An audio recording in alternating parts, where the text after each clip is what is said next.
మోడీకి అతిపెద్ద సవాల్ ఇప్పుడు బంగ్లాదేశ్ చూపెడుతోంది.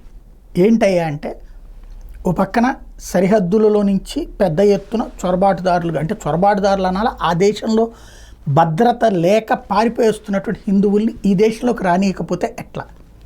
తద్వారా హిందుత్వవాదులకు ఒక ప్రశ్న, ఎందుకు హిందుత్వ ఎజెండాతో ఉండేటటువంటి భారతీయ జనతా పార్టీ బంగ్లాదేశ్లో హిందువులు ఊచకోత జరుగుతుంటే వాళ్ళు గతి లేక ఈ దేశానికి వస్తుంటే రానియడా అన్నటువంటి పాయింట్ని జనంలోకి తీసుకెళ్లే ప్రయత్నం అక్కడి నుంచి బంగ్లాదేశ్ చేస్తుంది. అదే సందర్భంలో ఇక్కడ ఉన్నటువంటి బంగ్లాదేశ్ అనుకూల లేదా మోడీ వ్యతిరేక శక్తుల చేత ప్రొజెక్ట్ చేయించడం, ఇది నెంబర్ 1. నెంబర్ 2 వచ్చేటప్పటికి డ్రోన్లని అక్కడ రంగంలోకి దించింది. వాస్తవంగా ఇది 2 రకాలుగా పనిచేస్తాయి. రష్యా ఉక్రెయిన్ మీద వాడిని, లేదా ఉక్రెయిన్ రష్యా మీద వాడినటువంటి తరహా డ్రోన్లు అవి. ఆ డ్రోన్లు ఎంతటి ప్రమాదకరమైనవి అంటే టోటల్గా అడుగున మన భూమి మీద ఉన్నటువంటి గుండు సూదిని కూడా పిక్చరైజ్ చేయగలం, అలాగే బాంబులు కూడా వేయగలం, ప్రమాదకరమైనటువంటి ప్రెసిషన్ గైడెడ్ బాంబ్స్ వేయగలం.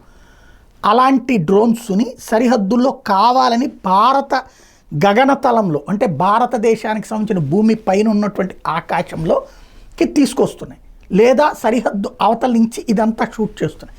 యాక్చువల్గా చెప్పాలంటే సరిహద్దు దగ్గర ఆ డ్రోన్స్ని పేల్చేయచ్చు, సరిహద్దు దాటి కూడా 1-2 చోట్ల వచ్చినాయి అన్నటువంటి చెప్తున్నారు. అంటే కవ్విస్తోంది.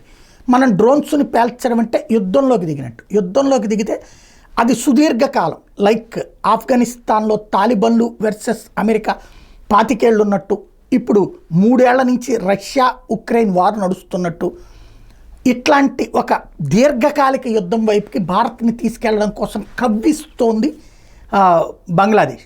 ఇప్పుడు అందులో భాగంగా మనం ఆ రూట్లోకి వెళ్తే ఒక సమస్య, యుద్ధంలోకి వెళ్ళినట్టు. అలాగని వెళ్ళకపోతేనేమో మన దగ్గర ఉన్నటువంటి విజువలైజ్ చేస్తూ ఉంటే మీకు చేత కావట్లేదా అని చెప్పి రేపో మాపో రాహుల్ గాంధీ లాంటి వాళ్ళు పార్లమెంట్లో రైట్ చేసుకొస్తారు, ఏదైతే చైనా భూమి లాగేసుకుంది అని ఎట్లా చెప్పారో అట్లాగే బంగ్లాదేశ్ ఇక్కడ సరిహద్దులు దాటి వస్తుంటే ఏం చేస్తున్నారన్నటువంటి పాయింట్ను రైట్ చేసి ఇరకాటంలో పెడతారు. తద్వారా దేశ భద్రత అంటే బీజేపీ వల్లనే సాధ్యం అన్నటువంటి పాయింట్కి మోడీ ఫెయిల్యూర్ అవుతున్నాడు అన్నటువంటి దాన్ని చెప్పే ప్రయత్నం చేస్తారు. రాజకీయంగా మోడీ వ్యతిరేక శక్తులు మన దేశంలో కథ నడుపుతాయి, వీళ్ళకి కావాల్సిన మెటీరియల్ అక్కడి నుంచి ఇప్పుడు బంగ్లాదేశ్ నడుపుతుంది. ఇప్పుడు మనల్ని ఎలాగైనా యుద్ధంలోకి లాక్కెళ్ళాలి అన్నటువంటిది బంగ్లాదేశ్ ప్రయత్నం.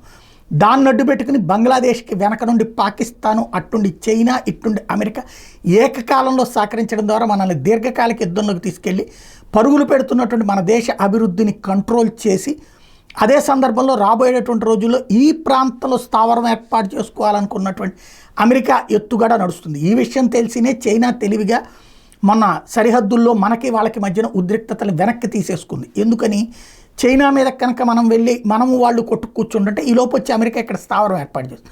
అదే మన ఇద్దరి మధ్య ఉద్రిక్తతలు లేకపోతే కనుక అమెరికా స్థావరాన్ని గురించి ఇండియా సహకరించదు అన్నటువంటి ఉద్దేశం.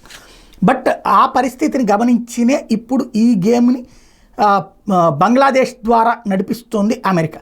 ఇటు పాకిస్తాన్ ఏంటంటే చైనాతోనూ రేపో మెయింటైన్ చేస్తుంది, అమెరికాతోనూ రేపో మెయింటైన్ చేస్తుంది. వాళ్ళ దేశాల ప్రయోజనాలని అవసరాన్ని దృష్టిలో పెట్టుకుని భారత్ని ఎలా అయినా నాశనం చేయడానికి ఎవరి వైపు నుంచి ఉపకరిస్తే వాళ్ళని వాడుతూ ఉంటుంది. కాబట్టి ఇప్పుడు మోడీకి అతిపెద్ద ఛాలెంజ్, యుద్ధం చేస్తే ఒక సమస్య, చెయ్యకపోతే మరొక సమస్య. ఏం చేస్తారో చూడాలి.